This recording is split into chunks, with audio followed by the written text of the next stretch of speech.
Il y a 30 ans sortait en salle Trainspotting. And once the pain goes away, that's when the real battle starts. Depression, boredom.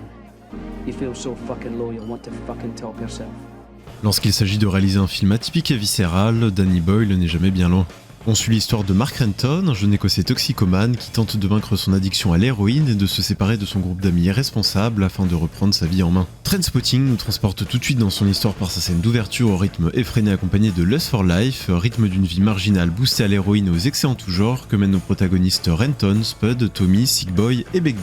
Avec sa réalisation totalement décalée et complètement loufoque, son aspect très urbain et haut en couleurs, Danny Boyle retranscrit parfaitement le périple de ces jeunes qui fuient la société ainsi que leurs responsabilités par le biais de la drogue ou de l'ultra-violence pour Begbie. Le cinéaste excelle à donner ce rendu cru et entraînant grâce à sa mise en scène frénétique et son esthétique crasseuse, un style bien à lui qui atteindra son apogée dans 28 jours plus tard. Bien entendu, le tout est saupoudré d'un délicieux humour british mêlant finesse et satire avec une justesse remarquable. Puis, comme toute bonne comédie noire qui se respecte, le drame rattrape le comique pour avoir encore plus d'impact. Tout allait pour le mieux pour nos personnages déjantés jusqu'à ce qu'ils soient confrontés aux conséquences de leurs actes dans un twist qui prend aux tripes.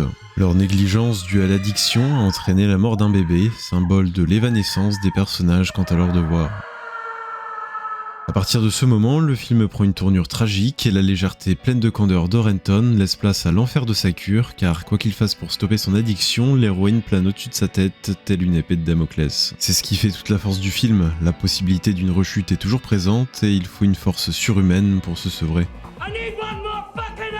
Obi-Wan Kenobi et Ewan McGregor interprètent Renton avec une précision impressionnante, on ressent chacune de ses failles, chacun de ses doutes et sa quête de devenir un adulte stable mise en péril alors que ses amis refont surface pour semer la pagaille. Le chemin est semé d'embûches, mais rien n'est impossible. Petit moment anecdote, Kevin McKidd, l'acteur qui joue Tommy, n'apparaît sur aucune affiche du film, tout simplement parce qu'il était en vacances durant le shooting photo.